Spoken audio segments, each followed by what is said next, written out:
Good evening and welcome to yet another Destiny's Dispatch, where we are very excited to invite you to join us for... You've forgotten. Completely forgotten what I call it. Different by design. Yes, why not? We'll just forget. It's been a long day here, guys. It's been a really long day. We've been absolutely snowed under. We're working hard and to make the best game we can make for you. So yes, I think we're all a bit sort of drained, but we don't care, because you know what we're doing? We are going to talk to you all about Untold Destiny and the differences between Untold Destiny and other systems, aren't we, Dean? Yes, we are. Absolutely. And we might share. Are we going to share how many downloads we've had of our first level taster rules? I don't know. What do you reckon, guys? Shall we share? I think we should share. Go on, Dean. I think we should. Drum roll. Drum roll. We have had 350 downloads within 2 weeks. It's been fantastic. Really, really good. And I have to say, we probably wouldn't have got that anywhere close if it wasn't for you guys sharing, pushing. If it wasn't for Max from Games Master Insight, if it wasn't for Jack from Jack the Lost Door Scholar, you look at it, every one of you, Bad News Bards, every single one of you have helped us get there. All of you. And Paddy's Parlour, it's all been fantastic. Everyone. Eric's got here. Look, we got an Eric. Woohoo! Yeah. Yeah. Yes. So one night I absolutely fluffed the opening and forget the name of the stream. I just went, oh, Yes. Yeah, you make it. So in the chat, we've got Cyrus. Hello and welcome. We've got Jeffrem Denker. Hello, Jeffrem. We've got a Paladin, Steve. Paladin, Steve. We have a Michael. Hiya, Michael. Who will won't forgive me for messing up that intro. And we have an Eric. Hello, Eric. Hiya, Eric. So as always, we're completely open. You guys ask us questions as we're going along. Hopefully Dean won't melt. We've both been working this evening on Untold Destiny, but plus Dean went on to the Madman's Cafe. Madman's Cafe. So we've both been sat upstairs. It gets rather hot here in the UK in our houses when we're not allowed to have air conditioning. We're not allowed air conditioning, and you should see our attics are full of insulation, so the heat goes nowhere. Oh, there's a cam in the house. We do. We have a cam in the house. So yes, because of the way they've stuffed our attics, we do get a little bit warm. So we were a bit melty this evening. So apologies for meltiness, but we got a good one, haven't we, Dean? We have. It's going to be a very interesting one. Proof that we are not a clone, because there's been a lot of people asking, so is this a clone of D&D? And we thought, great opportunity. Let's go through why this is different by design, and the fact that whilst we might be inspired by a lot of the classic games, the old school D&D and stuff like that, we have reimagined it into something that we consider to be far better. This no AC by being casualty.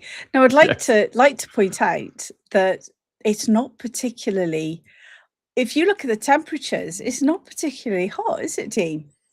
So, hang on. Am I wrong in thinking no AC? No, we got rid of armor class. Oh God, this is what it's like living in my house, guys. I know. Do you know everything gets pushed back to what we're doing in Untold Destiny. In fact, we rarely talk about anything else. We talked about the Odyssey earlier. Yeah, but no AC, and it's if you have some installed, you can have the council come round and actually tell you to remove it. Because they're busybodies, and our councils are horrible people. Not that it's happened to us, so no. But we haven't got AC, have we? No. No, Hang on. Thaco. No, we haven't got any Thaco either. No. But Dean has got a love letter to Thaco. So if you I guys do. haven't checked that out, it is on our YouTube channel, all about his love letter to Thaco. But there was a time, wasn't there, Dean, where we did have Thaco in One Untold of the Destiny. well, the first edition of Untold Destiny, the very First first iteration. playtest, the first Yeah. iteration, we had Thaco. We played one playtest and then got rid of it. Not because it doesn't work. It's a great. I love the idea of Thaco. I love the We idea both of love it. decreasing armor classes. It's just we use tables rather than try and do the mental arithmetic. And you'd roll a dice, and then you'd look at your table. There would be this awkward pause, and then you would say what armor class you hit. And back in the day, we didn't mind it too much. And we were talking about this and thinking, yeah, when we played second edition, our combats were a bit more mechanical, but that worked for those days. And to give you an example, I would start with a combat round. Combat turn, actually. Combats were turns. and everybody had a round in the turn, I think it was, but it was a combat turn. And I would start by asking everybody to roll their d10s. D10 for initiative. We use the second edition system. It's a d10, and you want low. And then I would have it modified by their dexterity. So if you've got a good reaction adjustment, it drops it even further. And then you decide what you're doing. So, for example, I'm going to be casting a spell. So I've rolled a 5. I'm casting a spell. It's going to be Magic Missile, has a casting time of 1. And I will then start counting. 1, 2, 3. And when I get remember that. Yeah, when I get to your number, I'd be like 5. You'll be, oh yeah, I begin casting. And then 6, I finish casting. Magic Missile goes off. So, of course, if you're damaged whilst you're casting, the spell is disrupted. So the longer casting spells would be harder to pull off, especially if you had enemy mages that could quickly go finish cast Magic Missile to disrupt your spell casting. Yeah, it was interesting, wasn't it? But it was, yeah. I can't go back to it now. Not after playing Untold Destiny. No. So, yeah. Oh, it took time as well, didn't it? It did, but we had all the time in the world. We didn't have phones and social media and stuff like that to take our minds off things. We had nothing but time back in those days. I'll start reminiscing. I want to be back at uni. Well, yes. it was quite amusing because we moved in together when we were at university, didn't we, Dean? Oh, we did. Yes, we did. So we sort of so we had the house and it was just 2 of us. So we would actually run 8-hour plus games. Then later on, that actually turned into all day games, and like later on, that went into 48-hour games. We also used to hold LAN parties. Just gaming. Oh, we used to hold LAN parties as well. Yes. Yes. So us having a house together was fantastic, and it did mean that we could play second edition quite merrily.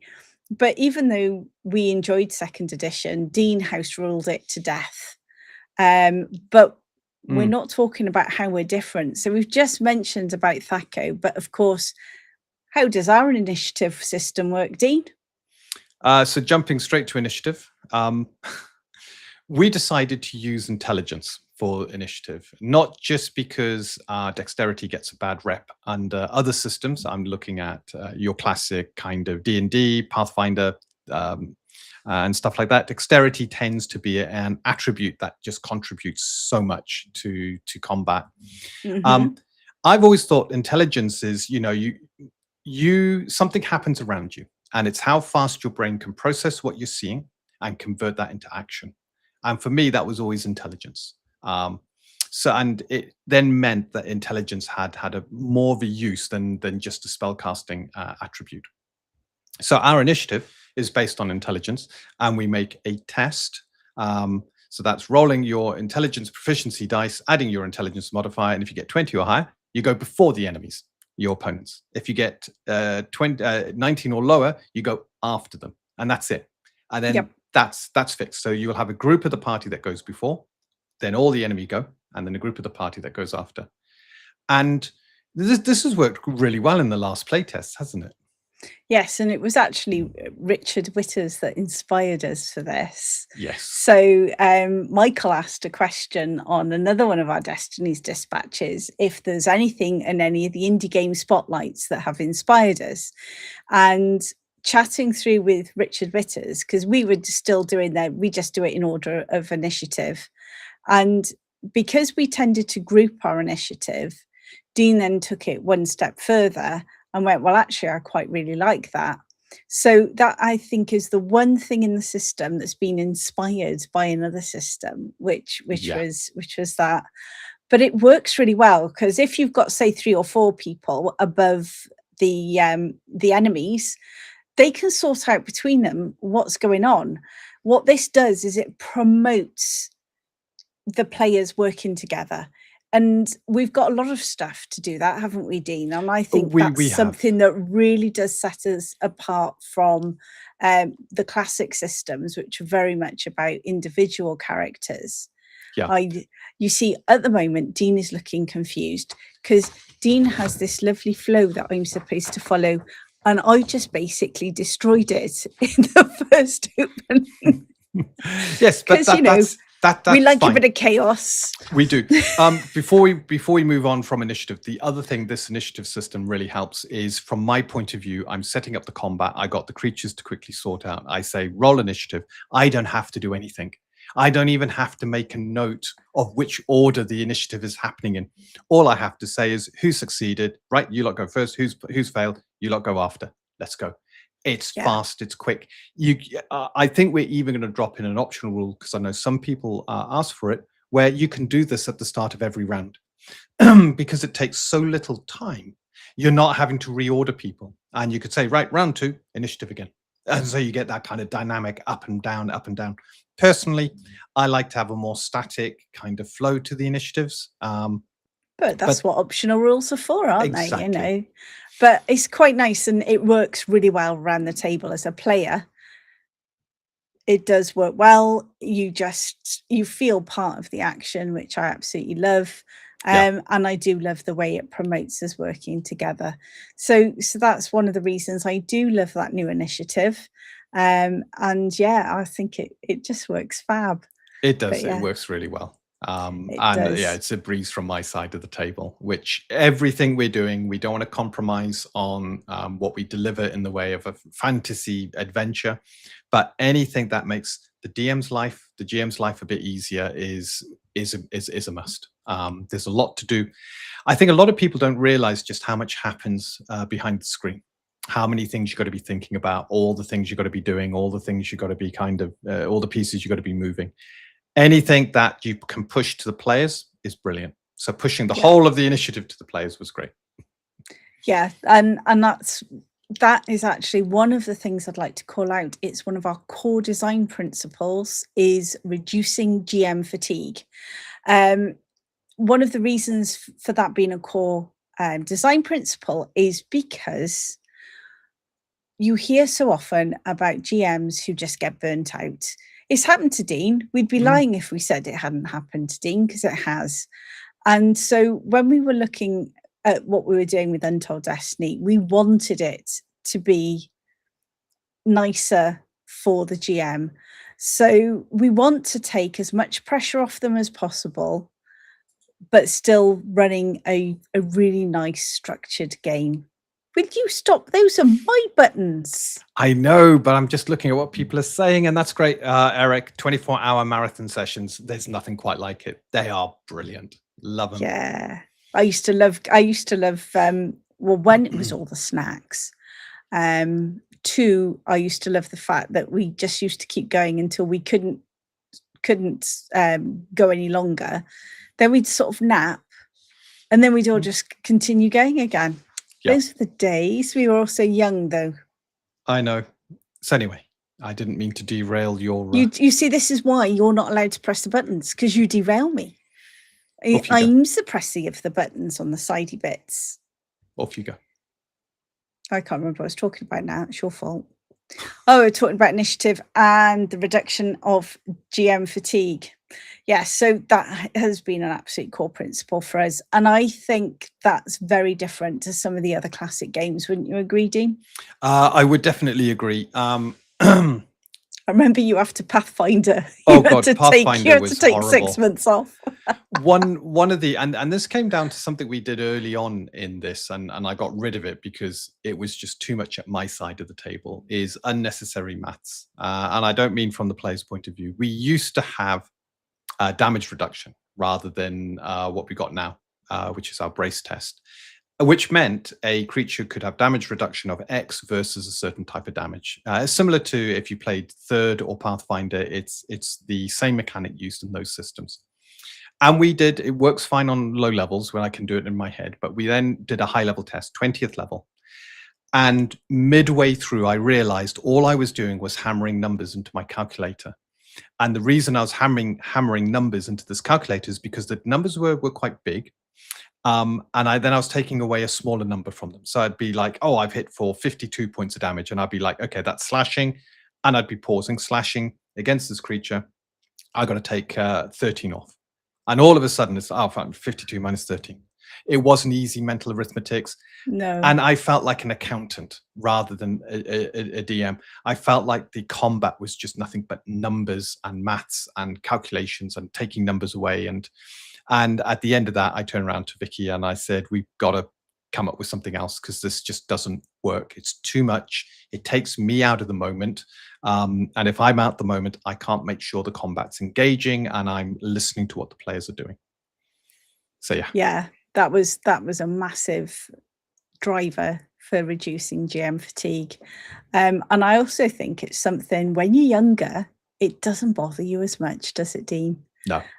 Because you've got more time to rest between games, because you're not doing so much, and never used to bother us. But now in our 50s, there's also a lot more going on. There's a lot more in life. Your brain's not quite in, and so anything that you don't have to do to keep the game running smoothly and to keep everybody engaged and to have a great time around the table is best. So that's what we were aiming for. That was, and I think it makes a massive difference. But of course, the way we actually use our tests and our skills is very different from anything in classic games. I don't think I've seen anything on the classic side that actually does this, and that is the use of the multi D20s and just adding your attribute modifier. And it's just fantastic. Yeah, I'm not surprised at how well it works, but I am really pleased at how well it's worked. And it's the closest you get is the kind of advantage disadvantage system, and this is nothing like it because we got something else that takes over that mechanic, which is our boons and banes. But when we look at using a skill, the one thing I wanted to avoid, and one of our early editions had this, is you took your attribute, you added your skill number, and then you rolled your dice and added that. And character creation just became a lot of number crunching. You were putting numbers together, you were adding them to other numbers, and then when you leveled, you had to recalculate numbers. And I just wanted to get to one number, which was your attribute. And this is really a callback. What inspired me with this is going through the first edition DMG, where it talked about attribute checks. So you roll your D20, get equal to or under your attribute. And I wanted the attribute to be front and center when it came to skills, but at the same time have a mechanic that made skills shine. So as you got better and better, it would feel like you got better and it would feel like you were more capable. Yeah. And this is where the multi D20 comes in, because it was all about that level of consistency. When you got one D20, no matter what your percentage chance or the number you need, it is still incredibly random. As I've got the most of you probably heard about it, my barbarian rogue who couldn't pick a lock to save their life, purely because I couldn't roll above a 5 that evening. And we've all been there where that one dice you've got. Yeah. And you know something, Dean? We talk about it from your perspective as a player, but for me, I was a fairly new GM as well. It was the first real game I'd run as a GM. Yeah. And it was frustrating for me as well, because, for God's sake, just pick the goddamn lock. I know. Really? And it was a frustrating experience. It brought, I invested so much into being able to do that. It was a skill of expertise and the rest of it. But for whatever reasons, the dice were not happy with me. And my single dice I'm rolling wouldn't roll high. And that was frustrating. And we did actually yeah, it is. Yeah, we have got a multi D20 for initiative, Jeffrem. Did we take it off the Maythor? We did have it for the Maythor. It's on the Maythor. So initiative is an intelligence test. So if you're an Arcanist, you have 3D20 proficiency rating in intelligence. Arcanists have a sharp mind and they can apply their intelligence really well. So an Arcanist for initiative rolls 3D20, takes the highest, adds their initiative modifier to it. Get 20 or higher, you go first. Yeah. A fighter typically only has a proficiency of 1d20 on intelligence. So fighters don't tend to go first. They are more kind of looking around the battlefield, trying to kind of coordinate, get into their heads, or what should I be doing? Maythor, they're born for battle. They add a d20 to their initiative. So a Maythor fighter would be rolling 2d20. And this is what we meant by when we put our races together. We wanted them to be impactful, have a very big effect on how your character acts and their abilities. So we do use multi D20 for initiative. It's tied to intelligence and your intelligence rating. In the advanced system, there will be a combat skill called initiative, and you will roll that instead. And again, that would be linked back to intelligence. So that would be how many dice you roll, add your intelligence. So I've got a bit of an example. It's not too dry, but to reflect one of the problems I always had. Define intelligence. You're absolutely right, Paladin Book Steve. Book smart, rather than sort of very quick to make decisions. There we go. It's more the quick to make decisions, even if those decisions are wrong. Your mind is quick to process stuff and leap to a conclusion, whereas other people might take a bit longer to kind of look and analyze and think, oh, what should I be doing? Yeah, it's that analysis. There you go. You heard it here. That's what intelligence is. Yeah. So the multi D20 was to represent your increasing skill and to make your character feel capable. Keeping the numbers low was just to make sure the number ranges didn't get out of hand. As I said, I've got an example here. In D&D, I've got a rogue. I've got an 18 dexterity. And I want to pick a normal lock. Normal lock is a DC 15. Of course, you've got your ratcheted DC system. With a dexterity of 18 and no expertise, I have a 60% chance of unlocking that lock. But I'm very much reliant on the dice. The dice could decide that it's not going to play fair, or it could just be keep rolling high. At 17th level, when my proficiency rating goes up to +6, I've now got an 80% chance to do the same lock. So there's a small little thing, and it's a nice 5% each step and all the rest of it. If I had expertise, so this is using 5e's terminology, at first level, I now have a 70% chance. And then at 17th level, I can never fail because my numbers are just so big. I've got +16 to my picking of locks. That unless the lock is an incredibly hard one, I can never fail. And unless you use the natural one as being a fail, which I believe 5e doesn't. Natural 20s are not an automatic success. Natural ones are not an automatic fail by the book. So that's how it's done in D&D. Within Untold Destiny, you've got a rogue with 18 dexterity. So that means they've got a +8 bonus. And say they have, they're picking a normal lock. So normal lock is always DC 20. You got no boons or banes. If they have a 3d20 proficiency, which is very possible, you could play a human rogue and you start with 2, get that up to 3. They have an 83% chance of picking that lock. And consistently, you will more than likely pick the lock. What is it? 1 time in 5? You might not. But it feels like you're very consistent in that. If you get your proficiency up to the maximum, which is 4d20, that becomes a 91% chance. So the percentages have this sort of strange curve part to them. But you feel you're even more capable now because the numbers haven't changed. The lock is a lock. And I know some systems, they have this, every time you level, you gain a bonus. But then every time you level, the dungeon gets that much harder. So the numbers more or less stay the same. It's just the dungeon gets more difficult and the numbers to do stuff in the dungeon go up, as do your abilities and yours. We've always taken the view that doing something shouldn't, the difficulty of doing something shouldn't change. Let's have a look. 5e raw skills checks don't have an auto success or a failure regards to nat 20 and nat 1. That's what I thought. Yeah. Yeah.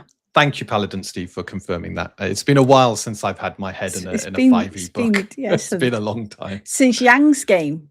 Yeah, that's right. But even then, we had pre-gen characters, and they were fun to play. Yeah. I enjoyed that. Where was I? So yes, it's in fact, I've lost my train of thought there. Have you? Look at that. Well done. Well done. Yeah. I can always revenge. So that's it. 1-1 now. Okay. So you were talking about the percentages. You were talking about how the percentages work in 5e. That's right. And number how the percentages work and the number ranges. I didn't, to do something shouldn't get more difficult unless it is a harder task you're doing. So I never agreed with the kind of ratcheting up of difficulties. And we got our boon and bane system, which we'll cover in a bit. So the number ranges you're rolling are pretty much static. Your dice give you that burst up. And then, of course, in Untold Destiny, a natural 20 is an automatic success. It's a critical success. It's something good happens. A natural 1 is a critical I'm going to interrupt here, though. Yeah. Right? If it's not possible to do, it does not make a difference if you roll that nat 20. Well, right? you're rolling when the GM hasn't asked for a roll. So if something is impossible, no roll will be asked for. It'll be said what happens. Before we go on, yes. Sneak comment successful. Sand in the has face been comment. distracted. We're doing well today, Dean. We're managing to distract ourselves very well today. We are. Right. So the number range. Yes, your number squish. Come on. Yeah. And there's one final thing I wanted the multi-dice to do, and it does it really well, which is, I'll give an example. 2 characters, one with a dex of 18, +4, but with no training in stealth. They got a 45% chance of succeeding, again, DC 15. Another person with a dex of 12, which is +1, and they got expertise, so they get +4 for stealth. So they're trained, they're really good at stealth. They've only got a 50% chance. It's only 5% more. And you would have thought that with all that training and everything, and the way the 2 numbers add together, and then you got the dice, it's 5% steps. I've had a 5e game, one of the first ones I played actually, where I got lucky on one of my, I think it was wisdom, and we were doing a search or something like that. It wouldn't have been a search. We were looking for something, so it's perception. Yeah, we were doing something, yeah. And my bonus was bigger than the rogue's. So the rogue rolled. I went, oh, I got this. And I looked at mine and went, oh, mine's big. Can I just do it? I'm not trained in perception. Can I just? And the GM was, yeah, of course you can. And at that point, everybody leapt into the table because their attributes kind of pushed them all into the same sort of area, that the dice was the biggest factor. And the attribute played very little. Or rather, the training played very little. The attribute was still important, but the training almost became immaterial. Your attribute mattered more, and then the dice. In Untold Destiny, we got the same situation. So we got 2 people. One's got a dex of 18, but they've only got a 1d20 proficiency dice on proficiency rating on dexterity. So when they attempt to stealth, they have a 45% chance of stealthing. Okay, not much has changed. You've still got to hit that 20 or higher. The other person only has a dexterity of 12, which is +5, but they are incredibly proficient. They got 3d20 proficiency rating on dexterity. They now jump up to a 66% chance of stealthing successfully. Their low dexterity drops that from a high percentage, but their skill training boosts it and makes it very possible. 2 times out of 3, they'll be able to stealth fine. 1 time in 3, they might trip over their feet, or they might hide in a place that just isn't suitable. And I like the way that interaction happened, where it's a combination of your attribute and your skill actually matters a lot when it comes to how good you are at doing something. And that was something we really wanted to achieve. As a generally a player, I always felt that the swinginess of the dice, actually, the number of times I played a character that was supposed to be good at something, and my d20s were having a sulk. I had to threaten to microwave them, that sort of stuff. A couple of them got launched across the living room a few times. All because the dice were rolling low, and even though I was supposed to be the most skilled in the party, I never was, and that really got on my nerves. So that was why we took what we did with the multi d20, and I'm so pleased that I know that we've had people say that they like the multi d20 system, and I have to say, in my mind, it's a game changer. It actually means your skill, your ability to do stuff matters. Now, it's even better when you hit the advanced edition, but that's next year. And the way it works with all your individual skills, I absolutely love. For me, and the way I like putting my characters together, it's just awesome. But I think Michael's tried to take us off course again. Maybe. Explain how the statistics move by adding dice and taking the highest, like I'm 10. Yes. The average number you roll gets bigger. And that's what we're after. The more proficient you are, the higher your average number should be, which is it's that consistent approach that someone who's very well trained will have to any task that they're trained at. Yeah. Rather than relying on luck. Cyrus made a good point about the skills work as it should, rather than being a lucky roll. How many times have we seen that scenario where the big burly fighter charges at a door, rolls low, bounces off the door, and the mage goes, "Oh, give it a try," rolls a natural 20, door goes flying open. It helps to eliminate some of that. It's like those jars, isn't it? Whenever those jars, and you can't open them, and then somebody comes along and just goes, "Oh," and you're like, "Well, I loosened it." It's exactly the same. I know. And whilst you still have that lucky chance when you're unskilled, you got less chance of being unlucky when you're very skilled. And that's what we wanted to do, to get rid of that unluck and to push it away. You're skilled, you should be succeeding. So so does Michael really want the maths portion as I will do it. I will do it. I will do the math portion because Dean knows what I'm like with maths. I love maths, but simple maths I struggle with. So the way I like to think of it is, the more d20s you roll, the more chance you have of rolling a higher number. You don't need to do any more than that. You've got more chance because you always take the highest. You've got a greater chance of getting a higher number, which means you succeed more often. There you go. I like that, and I'm going to say I've done it. Brilliant. I will just cover one last thing to give you an example. One last thing? Yes. If you got an attribute modifier of +5, which is average, and you got 1d20, you succeed 30% of the time.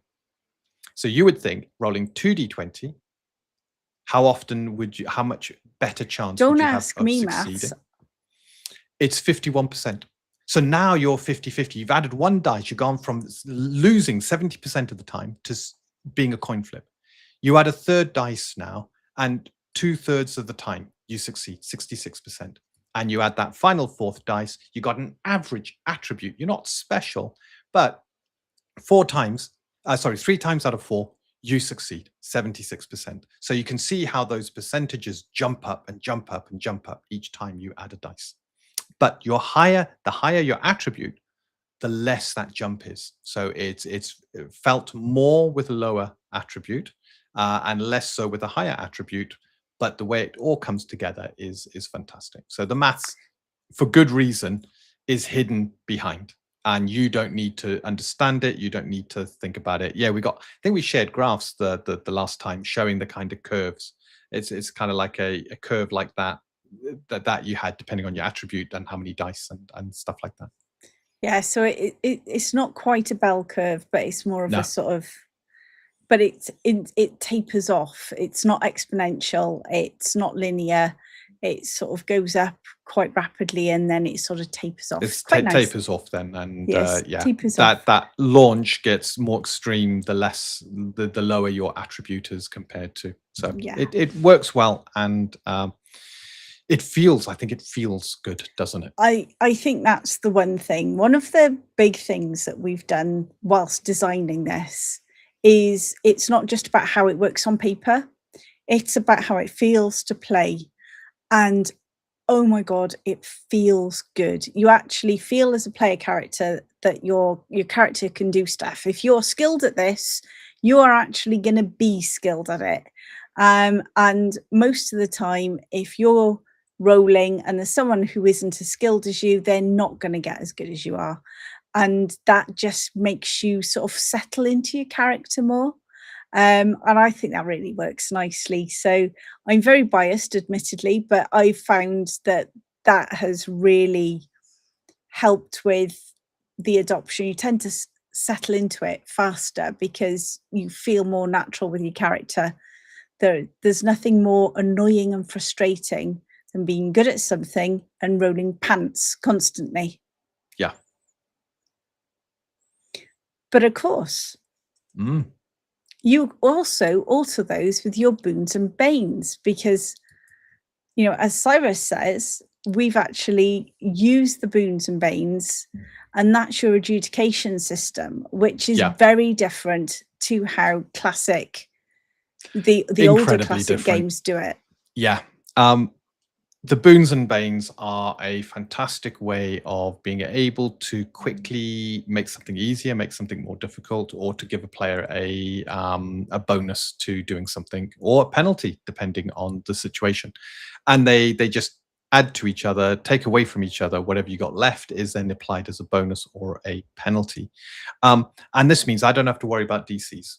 We had one session and I had players asking to do all kinds of things, and I had to keep coming up with DCs to do it. And now, if a player asks to do something, I go, okay, so what are you trying to do? You're trying to do that. And then I look and go, well, it's wet surface, it's this. So yeah, you got a bane. Or, well, actually, what you're trying to do is fairly easy. You got a boon. Or, do you know what? It's pretty standard. Just make a roll. And it becomes a very quick way of being able to do it. Which feels better? The proficiency working as expected finally, or more 20s rolling in your hand? Both. I absolutely love the feel of rolling multiple d20s. I cannot lie, and I'm not going to lie. I absolutely adore the rolling, the clickety-clack of those maths dice. But when it comes to how attached I get to my character's proficiencies working the way that I would want them to work, how I expect them to work. If I'm good at something on paper, I expect to be able to do stuff in the game. That is just hits the sweet spot. So yeah, it's both. It's the feeling of them in your hand, love it, and how it feels when you're actually playing the character. And we will be, in fact, I'm going to put the nail, I'm going to pop the notice board up. Next week, we have got our anniversary stream, haven't we, Dean? We have. It's our anniversary. We have been married how long now? 29 years, dear. 29 years next week. Not till next week. Next week, we've been married 29 years. Yes. So next week is our anniversary stream. So on our anniversary stream, so that we can basically give you guys something, we will be starting to give out the invites and also the schedules for one-shots. We're going to basically show you when they are, and you can sign up for them, and Dean will be running one-shots. You may even get one-shots run by me. We'll see how confident I feel. I've only GM'd a little bit, so I'd like to do some. So we'll be putting some in. You can sign up for them, and we'll be announcing all of those dates on next week's show. Dean, don't let me forget between now and next week that I've said that, yeah? I forget what, sorry. That's right. So yes, we will announce those. We'll announce the schedule for those next week. Give you a place you can sign up for them. Because tell you this, we want you to play, because you can talk about this as much as we could keep talking about it. You know what makes a difference? Playing. It really does. Where I've noticed this game really shines is when you're sat around the dressing those out. Something I'd love to, but if you see the cost of them, we will. Yeah. We will. I've told Dean once we've launched Advanced, right? Once we're successful and launched Advanced, I'm going to get us those costumes, and we will turn up on stream in the costumes, won't we, Dean? Yes, we will. And to answer Michael's question there, proficiency working as expected. Finally, all the 20s rolling around in your hand. Do you know what? They both come together like a marriage. Perfect It does. marriage. Perfect And marriage. it just flows. When I'm attacking with a creature, creatures typically only tend to have 2 dice. Certain creatures go up to 3, and only the elites kind of get up to 4 dice. But just rolling even those 2 dice when I'm making an attack, you're just watching, you're hoping one of them comes up well, and it's great. It's a good feeling. I know I shouldn't be biased, but when my creatures roll really high numbers, I tend to get quite jubilant behind the screen, and I try and make sure neutral. Oh no, I'm just rolling the creature. You know something though, isn't that one of the core design principles? Is it should be fun for the GM as well. It should be. And the rolling multiple dice is good. You feel you're rolling something that has capability and proficiency. Yeah. Right. So that's both of them.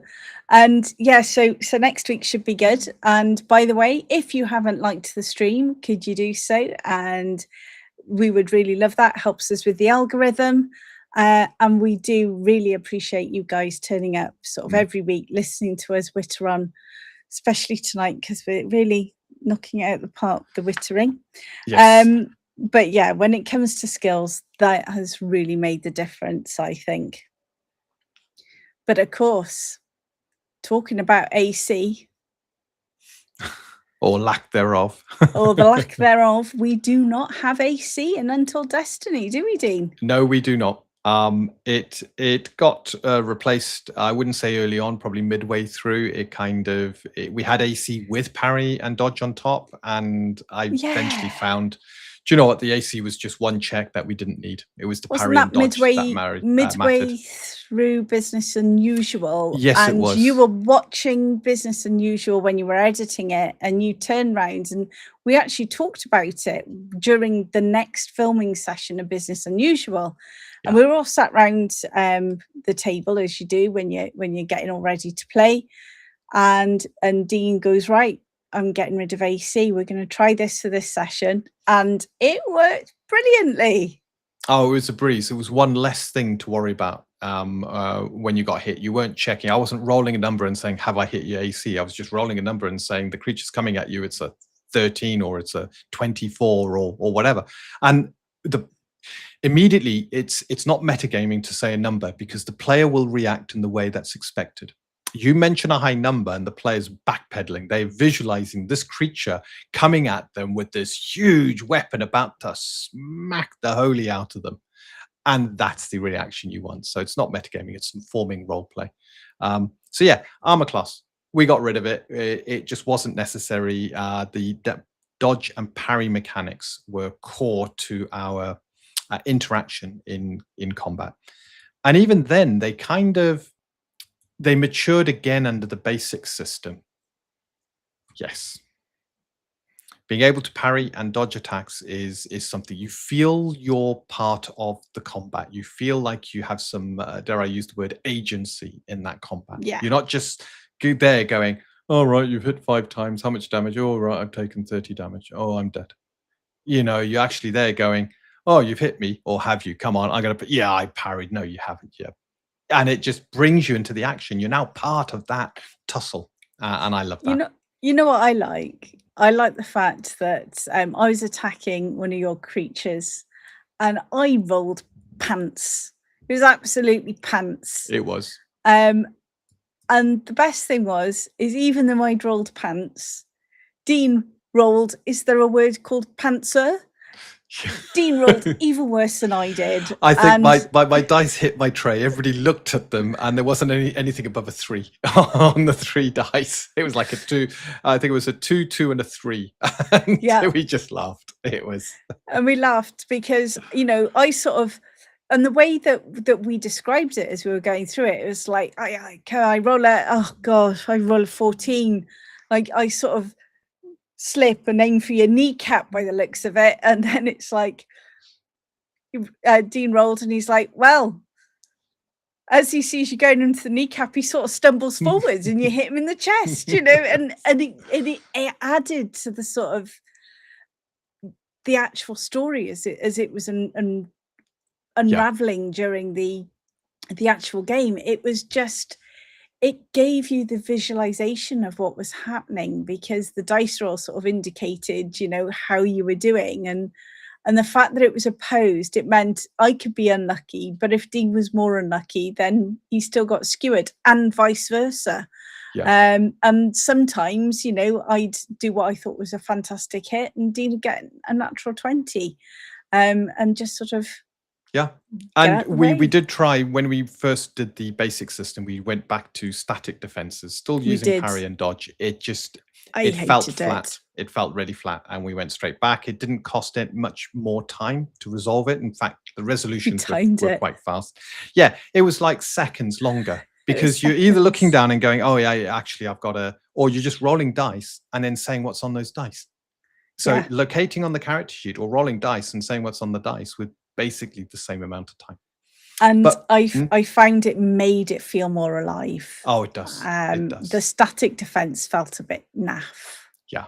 And we have to matured say. then our defenses. So before you could use parry or dodge for pretty much anything. And I did a bit of research and I found that in medieval times, it was really difficult to dodge out of the way of a melee attack. If someone's coming at you, they're right in your face, they've got a huge weapon, your best bet is to try and parry it out the way, deflect it, or deflect and move.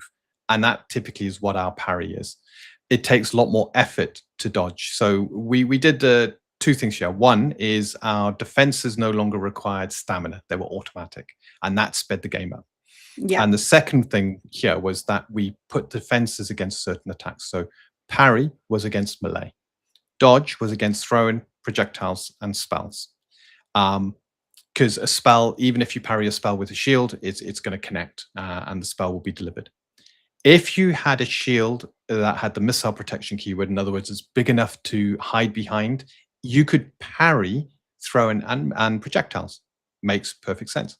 And if you spent stamina, you could use your dodge in place of your parry because it's your effort of trying to get out the way. And we covered the bases. It works incredibly well. You got the option, so you can play a high dex character with really good dodge skills. But if you're dodging all those melee attacks and you've got a few creatures around you, your stamina is going to bottom out really fast. And when you're out of stamina, you can't pull off those special abilities or anything like that. So you're at a massive disadvantage. So tactically, you're still managing all your combat resources within that encounter and deciding how best to use your defenses. And it created incredible build variety as well, where you can be your sword and board kind of warrior is incredibly defensive now. It is about defense, but that's it. A warrior with a huge 2-handed weapon, boy, they can dish out some damage. Absolutely. And I look at how all of this sort of comes together, and that reaction actually keeps you engaged at the table, which is why I absolutely love the fact that we've got other reactions that you can do throughout.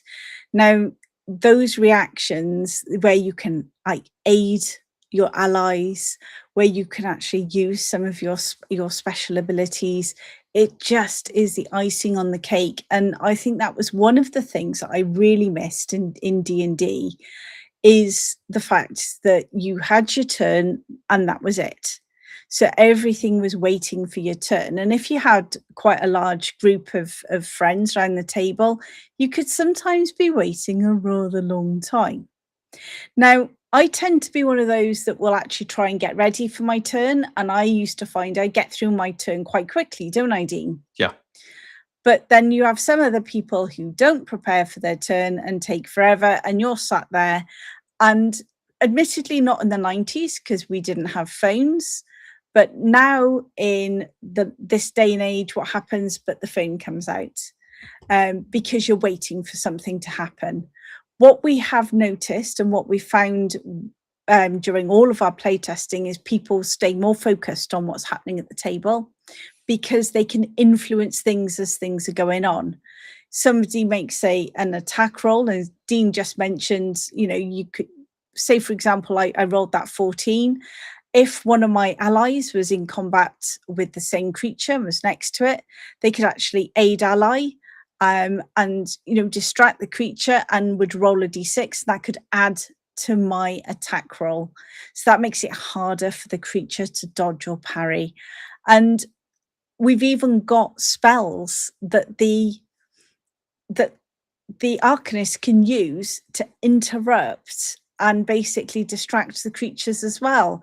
So it means that you can all work together in order to make that attack land, or to help somebody avoid a bad effect and stuff like that.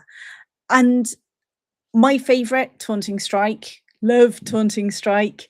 If a creature goes to attack someone, and you're in melee with the creature, you can actually smack it, and you do half damage. And that, again, it just those bits, you looking out for the moments where you can actually jump in. And I don't really remember any games that we've played on the classic side that did this. No, reactions have always typically been quite controlled. So 5e had your one reaction around, and if you're playing a caster, typically it's, I got to keep this for counter spell.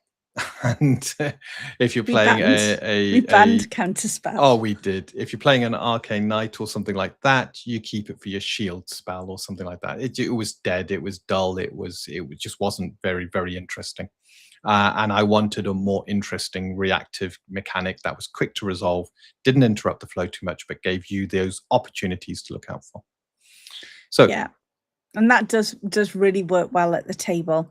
Yeah. But I want to mention something that Cyrus has raised. Yes. So Cyrus has called out that he likes the fact that monsters are harvestable. And yeah, and that was something.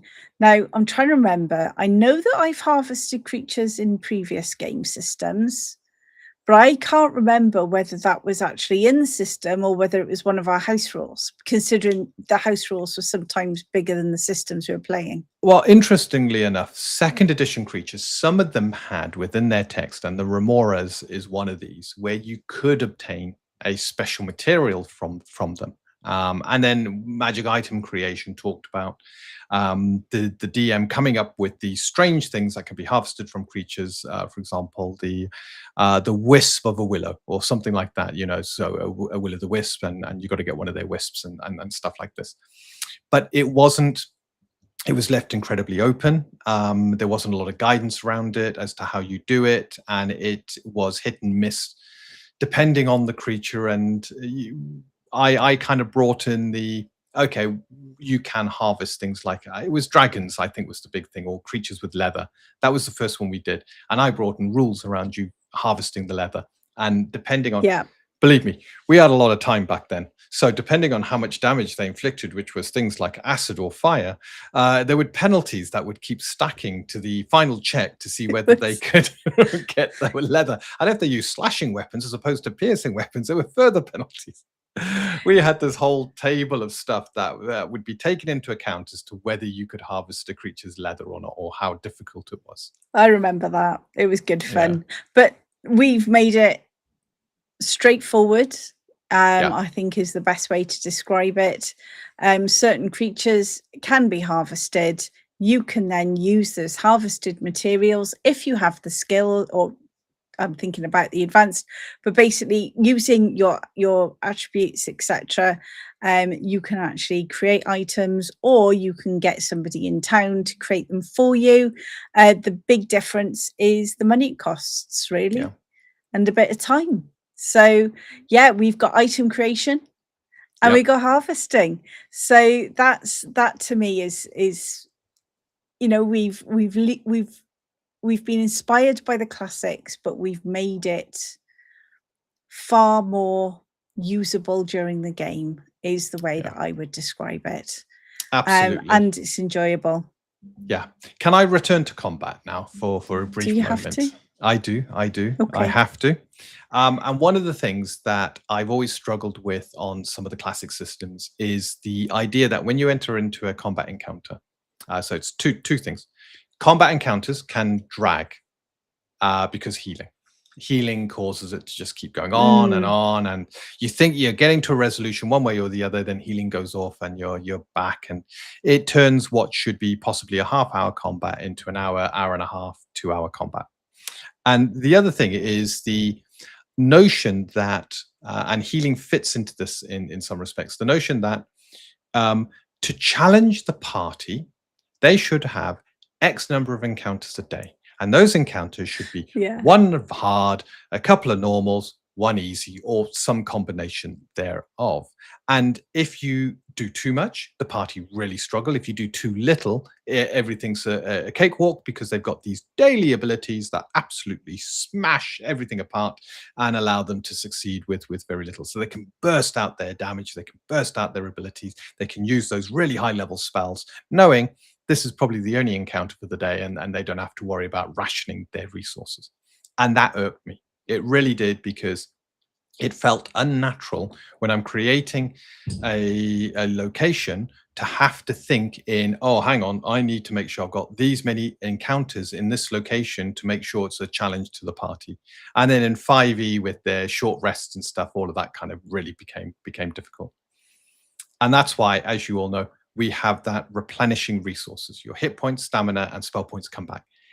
You've got to balance the combat encounter rather than the day. So you go into this combat, you got to balance your hit points. Your hit points are a resource to be spent, and they're spent to avoid being hit, by damage by that spell, to get out of harm's way, to basically soak it. You're soaking the damage, because you're not, because avoiding is more like dodging, isn't it? So it's the terminology. You're turning a wounding blow into a glancing blow. It's hitting you, but you're kind of turning with it, absorbing it. You're kind of rolling away from that fireball, and ending up with some scorches and stuff like that, dusting yourself off.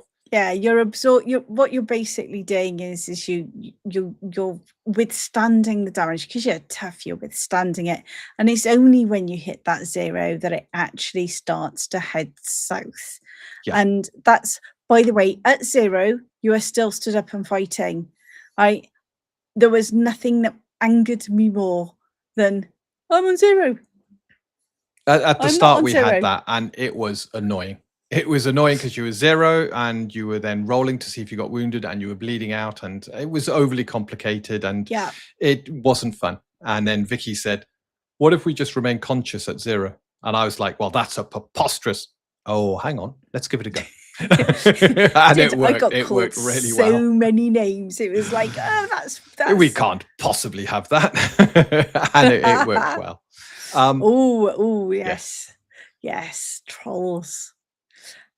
Okay, now I'm wondering, how does healing work with monsters noting for their healing abilities like trolls? We were talking about trolls the other day, weren't we? We were talking about trolls. So trolls are one of the creatures I'm still trying to nail down. And I got a couple of ideas on how to do it, because I want to represent that rapid healing within a troll. And one of my thoughts on it is, when it's reduced to 0, it gets to make a save or something. But the problem there is it takes it out of the player's hands. The other way is it just gets a ton of hit points back at the start of each round. So it's really difficult to kill. So it has good regen. It's got a good regen, unless you're hurting it with a certain damage type. Now, 2nd edition did something interesting, which is, if you hurt it with fire, it couldn't regen that fire. So effectively, you're reducing its maximum hit points at the same time. but it's a lot of maths to go through. You're tracking not just damage done to the creature, but its maximums and then regenerating a load on top. So this is one area where I haven't quite got to what I consider to be an ideal solution. I'm working through it quickly because, of course, I'm focusing now on the creatures and finishing off the GMA, as the player section's pretty much done, apart from a sort of flow check to improve the journey through it. And this is one area that I haven't come up with something I'm happy with, but I am cogitating quite a few, getting some playtests ready to test a few of through a few of the ideas, and to see what feels right and what works well at the table. So yeah, we haven't quite nailed it, but there's a load of irons in the fire that we are testing. I think irons in the fire is quite apt for trolls. But yes, as I said, we were just talking about these the other day, because we're trying to make sure that we get that feeling of the trolls without actually having to this is oh dear. This is sorry, Jeffrem, you've just been your trolls should have vulnerability to billy goat horn as well as fire, or not even to fire, just goat. Yes, it'll have vulnerability, any animal with the goat keyword. I'm not walking around my character with a bunch of goats when we go up against trolls. Oh, I like that. Yeah, that's how 5e does it. And I didn't like how 5e does it, because it's too easy to do 1 point of fire damage potentially. You know, it's just too easy. Definitely in 5e, a lot more difficult in our system, but it's still, and it also then, you know, if it just didn't work so well in 5e, I felt, because completely negating you. What was it? Because I think in 5e, one of the first trolls you came up against, the mage, which would have been you, Vicky, I think. No, 5e was Paladin. I played Paladin. Oh yes, that was 5e. the first 5e one. Yeah. Who was playing? It was someone playing the wizard, and all they could do was firebolt. And if they missed on a firebolt, they're in for a bad round. If they hit, they felt they were going to do well.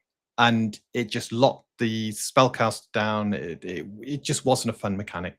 It's an interesting one, but I don't like the idea of just negating the regeneration based on the damage. I think the damage should do something, and maybe the damage should be definitely vulnerability to the damage, so you're dealing more damage to the creature, but maybe something else needs to be in there.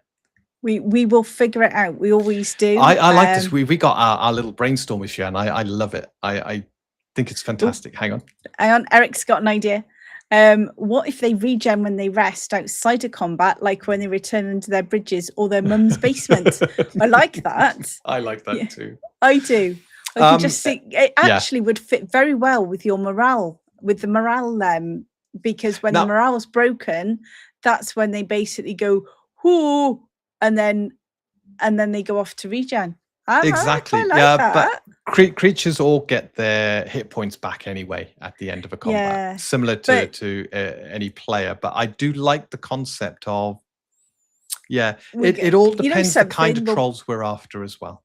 Yeah, we will figure trolls out. It's one of those that I know what we'll end up doing. We'll be going back to Trolls of Mythology. That's what I'm looking at. Yeah, we'll be going through the Trolls of Mythology. We will be figuring out how they best fit within our world, and then the mechanics will come. And that's actually how we tend to design a lot of our creatures, isn't it? Yeah.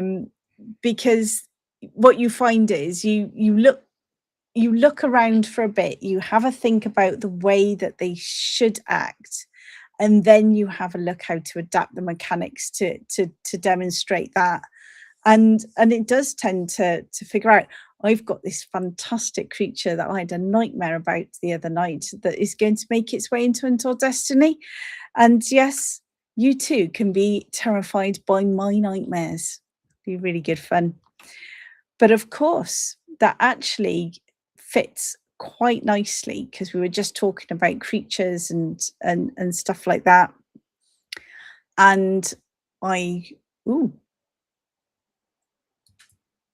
Yeah, absolutely. We're Yeah. massive fans of Tolkien. So yes, we Yeah, do. we've designed some harpies and pucks, for example, for some of the more mythological creatures, and that was great fun, researching them, especially the harpies. Yeah, that we do. I also have quite a lot of books on folklore. Plus, we've also got the Mabinogion, which of course is the Welsh folklore. We go back on that we look through that quite frequently. Yeah, and we take, folklore from all over the place to inspire us on this journey. And we just like reading stuff. We are very sad individuals. Yes, we are. Nerds. But yeah, so we've just talked about the combat. We've talked about yes, and of course the wounds.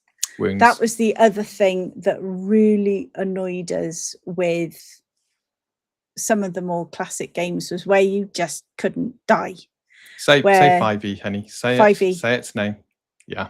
It's not really classic though, is it? It's not classic, but you said classic modern. So I did. I Classic, assumed modern. you meant modern. Yeah. Yeah. So yeah, 5e, for example, death was virtually impossible. Once you got to a certain level and you got hold of certain spells, revivify. Yeah. All of the big healing spells. Wish. I used to get parties up and running again off the floor with a wish. Yeah, we were very high level. And it's, for me, what really I didn't like is there were nasty creatures the party would be up against, and the creatures would inflict them with these terrible conditions, and then they would rest and the conditions would go away, because most of them just went away after a long rest. And it was, nothing felt threatening, nothing felt permanent, nothing felt like you were paying a price for doing what you did or being punished. Or a decision that you'd made Yeah. where you did something that maybe wasn't wise. You could shrug it all off with the next long rest. Yes. We brought in wounds as our way of representing semi-permanent damage. This is physical wounds that are now hampering you, as you already know, and you get to 5 wounds, your character's dead. No coming back. Nope, there is nothing that will bring you back in Untold Destiny. Well, I suppose they could chop bits of you and sort of, attach you to a golem, but then you're definitely a creature. You're definitely a creature and not coming back. No, you're not coming back. So yeah, there is no way of coming back. We have no revivify. We have no mass heals. We have no miracle. We have no wish. Yeah, it's all gone. Yeah. But when you take a wound, it does take a bit of time. It takes some good rolls. It takes some taking care of yourself in order to shrug off the wound. So unlike hit points, which is you sort of absorbing the damage, roughing it out, you might get a bit bruised. Wounds are where you've actually taken physical damage. You're hurt. Once you've got to 2 wounds, you start taking negatives to things that you can do. And as Dean said, on your 5th wound, you pick your character sheet up, you hand it to the GM, and that's it. You have to roll up a new character. Yeah. So that's really key, and it is one of the key things we wanted for the game. We wanted character death to be meaningful. Yeah.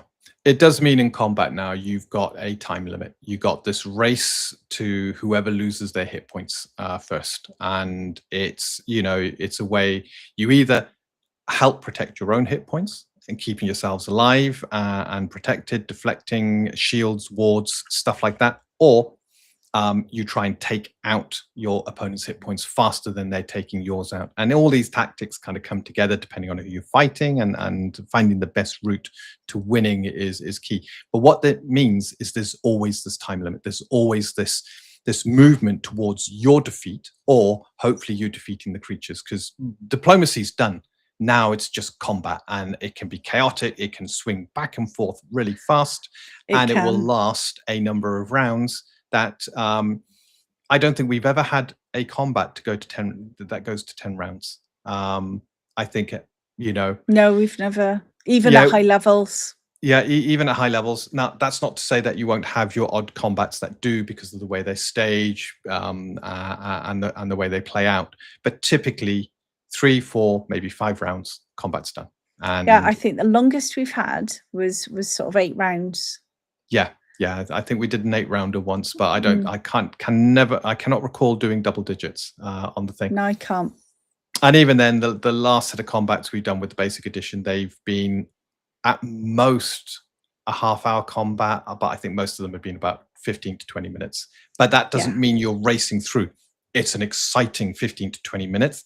And I will caveat that with the fact that everybody around the table knew the system inside and out, and was just enjoying. We were properly role-playing. This was more than a playtest. We were playing through the dungeon. No one had done the rest of the dungeon, so it was a proper role-play session, and the combats were so fast I was struggling to keep up at times because I just wasn't used to them being, the actions being resolved as quickly as they were, and it was exciting. But it was it's quite good, because you just saw people like scooping up the dice going, I've got this. And there was a point where Dean suggested that he would reduce damage dice, and he got rounded on by all of us, and we told him that if he touched our damage dice, then we'd lynch him, because we all like rolling mathy rocks. We like them, and we like our dice. But yes, so that's really key. And of course, the other key thing, if we're talking about spells, is we don't have teleportation and we don't have instant communications.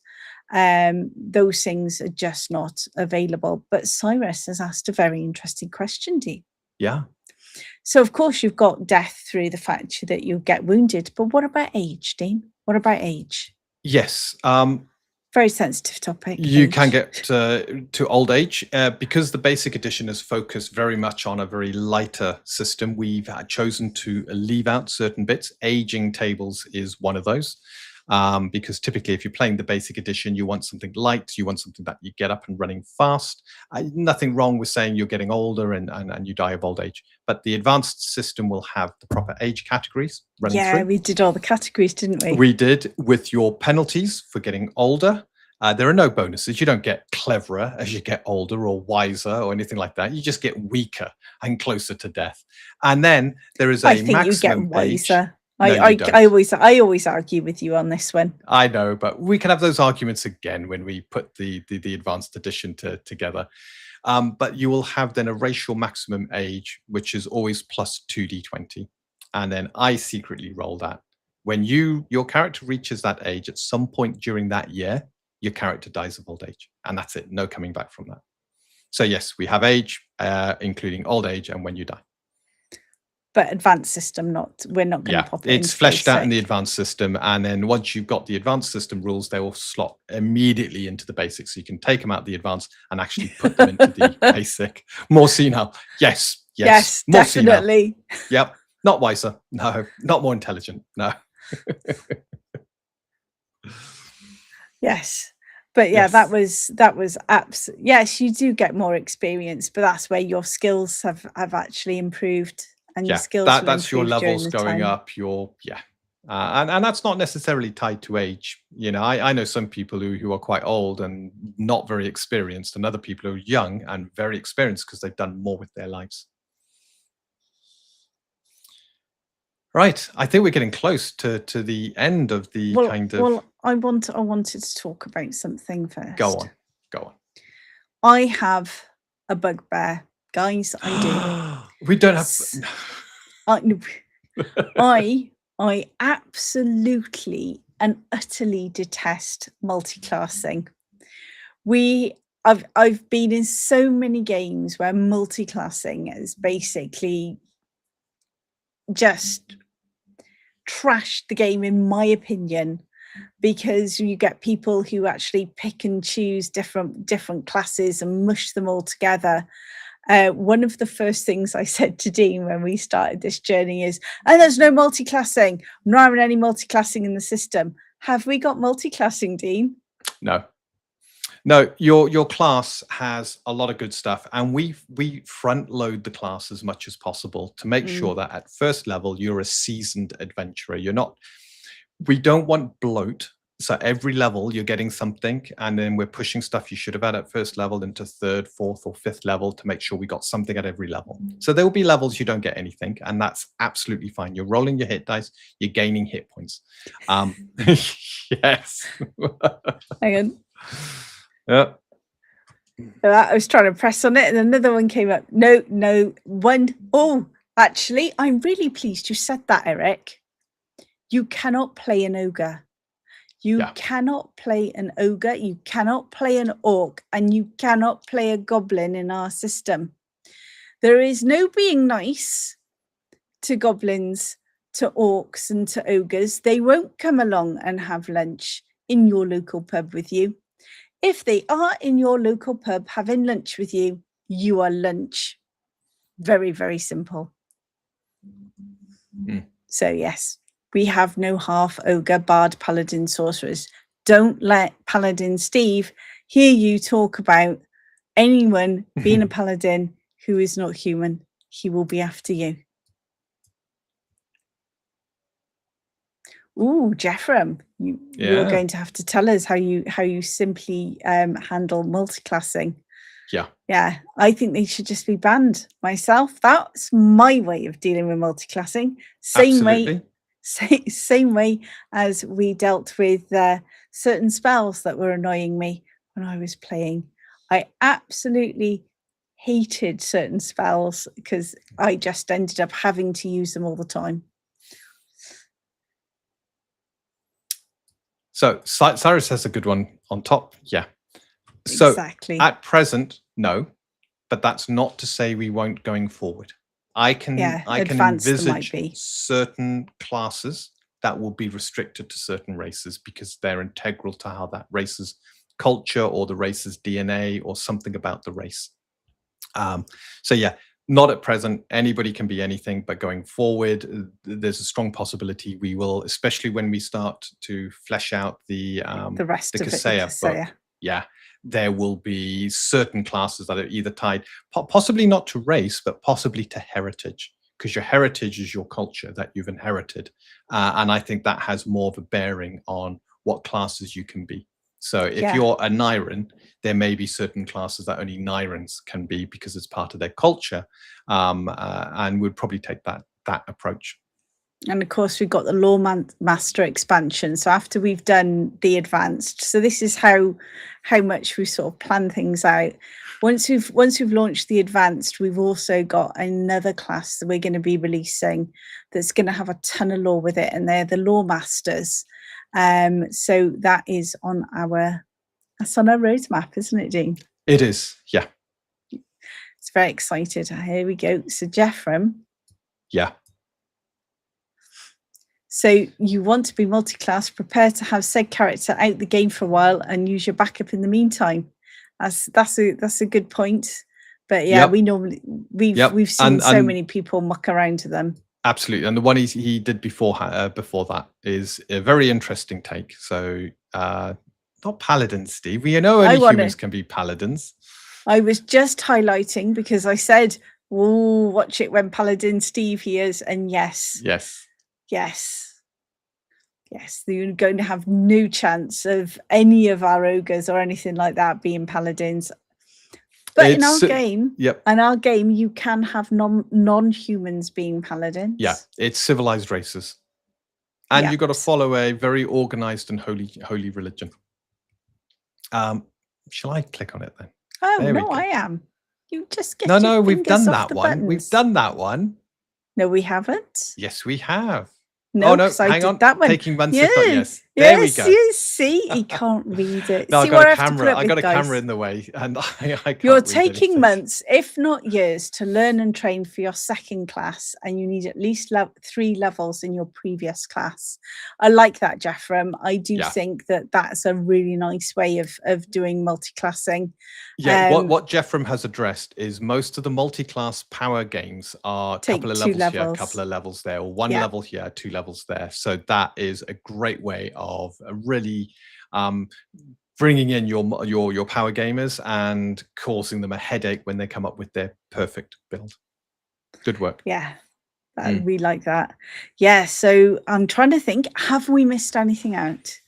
And we've talked Well, about that. We've you talked did about cut me that. up on something, but I can't remember what it was. We were talking multi-classing. Front-loaded classes. Yes, Front-loaded, yes, yeah. and bloated classes. So yes, you'll find when you go a ranger, you get a lot of your stuff right at the start. You might get a couple of key things go as you gain levels, but you're bound to have, especially in basic levels, where all you're doing is rolling your hit dice and adding your hit points, and that's not a problem. You're getting a little bit tougher. And part of leveling your character is just one aspect of character development, gaining better gear, advancing your goals and what you're trying to achieve, forming new relationships, gaining more magics, stuff like that. They are all advancements for your character. Oh, you're going to like this one, Cyrus. If a paladin does not follow the way, are they no longer a paladin? If a paladin does not follow the tenets of the god, and this is also the same for our clerics, then they will basically lose their access to their abilities. They will lose spellcasting capability. They will basically no longer be a paladin. We do not have an anti-paladin or anything like that. They just become a fighter. Effectively, they become a fighter because they lose all of the cool stuff they can do. They lose all of their halos. They lose all of their spell casting. They can no longer do their holy bits and bobs. So yes, they lose it. And the tenets we've got, and that was one of the things that annoyed me with 5e. I like playing paladins, and 5e, the having to. I had to go, was it Paladin of Conquest? Now, me being me, still did a load of research, decided which god I wanted to follow, looked at how the god would operate, and therefore put my own tenets in. I felt that the actual way that they did their paladins was awful. I did not like it at all, and that's why we've addressed it in the way that we have in Untold Destiny.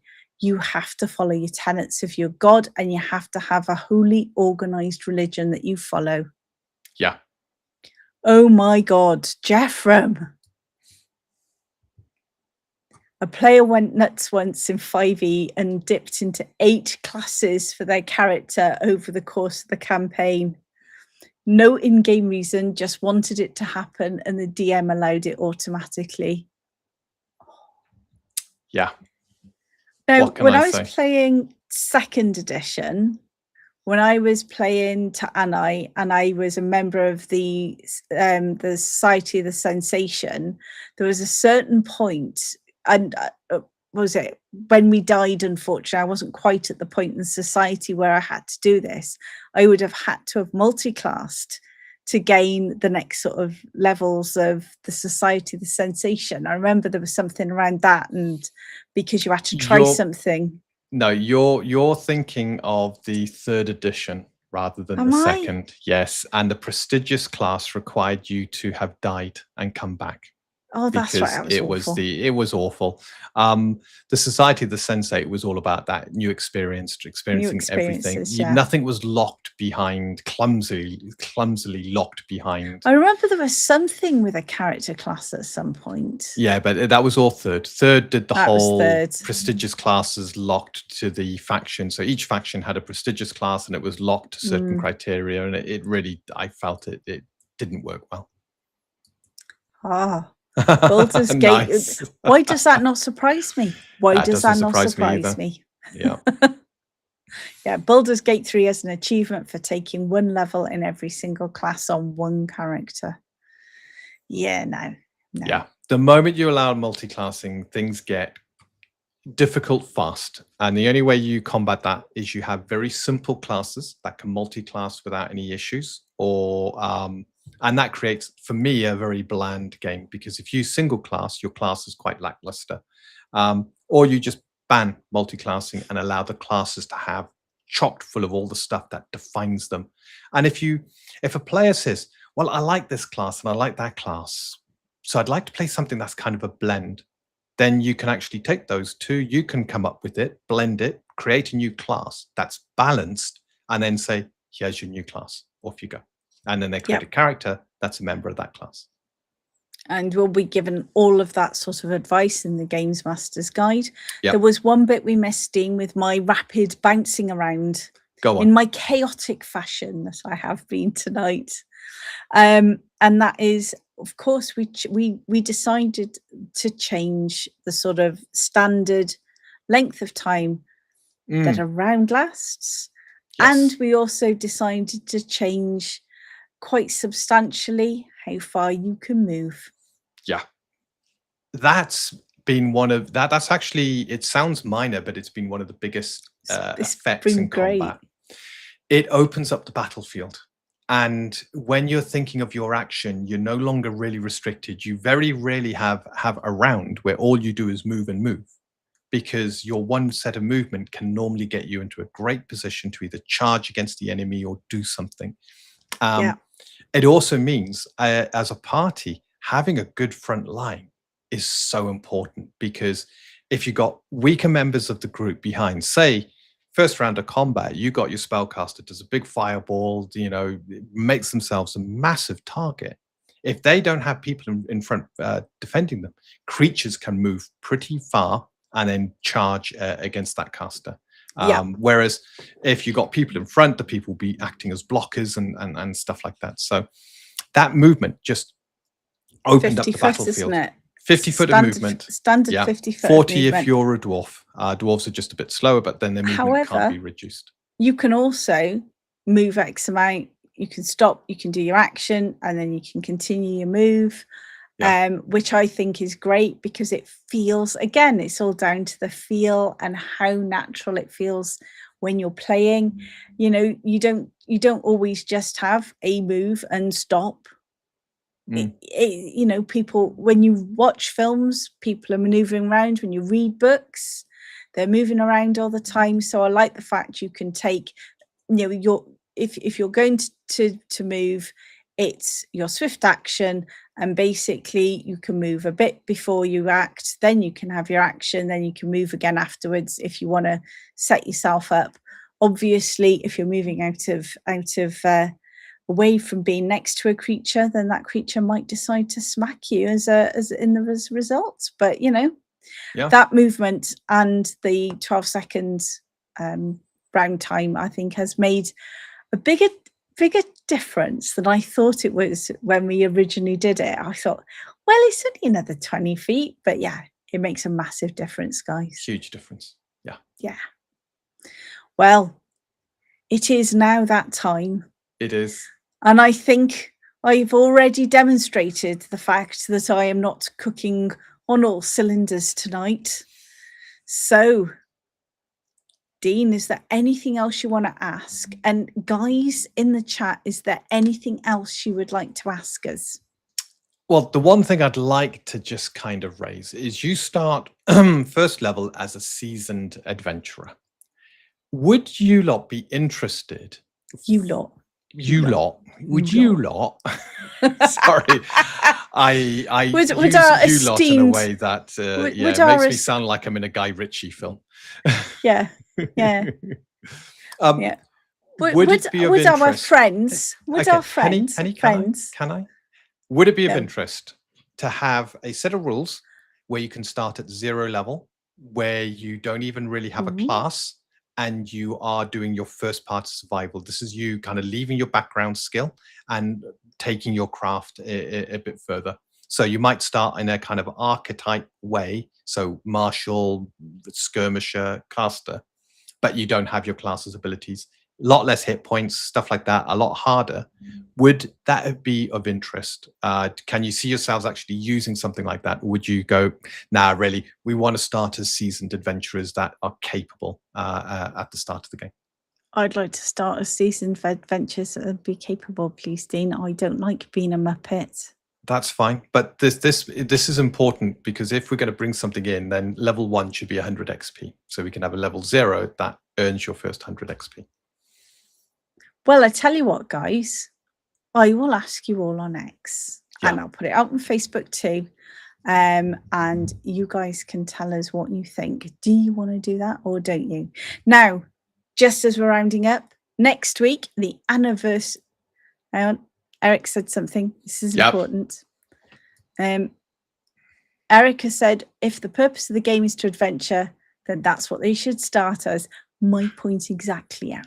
My point exactly. And just like the internet, we've now got the opposite view from Cyrus. And I kind of agree with what Cyrus says as well. It's that fun developing solo the character. play. Now that's interesting. Solo play to build the character. You see, there's so many things you're adding to the roadmap, Dean. I am adding to the roadmap. Adding to the probably roadmap. Won't be in the basic, but this is I'm something very we can clingy consider to my for the roadmap. Yes, start at 0 level 0 students. Yes, absolutely. So you could be, you're a watchman, you're junior level, you can barely hold a weapon, and I'm not just in the roadmap anymore. You're going to have to fit it in. No. The basic edition is done. This is looking ahead at the advanced edition. Do we want to have 0 level rules to, kind of provide that rounding of the character before you become an adventurer? It's like everything, you can put them in as optional rules, and then people can choose whether or not they play them. Yeah, and with the compatibility, the rules will be able to use backwards compatibility. Absolutely. Right. I need to get you to bed. Yeah, you're dropping. Hey, Jeffrem, no, you can't, but you can design a creature to make them more deadly. So you can add abilities to them, and with the morale system, you can flex the creature up in the battlefield. That's what you didn't talk about in your. Look, oh God, we got morale on here. I forgot about morale. We haven't got time to go into that. You can allow the creature to become more dangerous by burning through morale. In other words, using its energy to do so. So there's a lot of ways you can actually do what you want without you having to put a class against a creature and then try and do all of that. The best route is you just build a new creature that has that class built into it. So yeah, very capable. Yes. So next week's stream is our anniversary stream. Be there. We're going to launch our one shots. So we're going to have all of the information available about our one shots. Yeah. All the schedules. It's all about time, isn't it? It's about time. It's about time. Reflecting, looking ahead, looking at the past. Yes. Yeah, looking at what's coming up, looking at what we're doing, but more importantly, all about time, including your time. Looking at what we can do about getting you time to roll some dice. So that's next week's stream. I can't wait to see you all. Sorry, I've been a bit wobbly today. Long day at work. Everything's just been a bit wobbly today for me, isn't it, Dean? It has been, yes. But we're getting there. So as always, thank you so much. The fact you guys turn up and you're always so engaging in the chat, it just makes my day. So with that, say good night, Dean. Good night, Dean. And it's good night for me. Thank you, guys. Good night. Am I doing the buttons or are you doing the buttons? I'll do the buttons.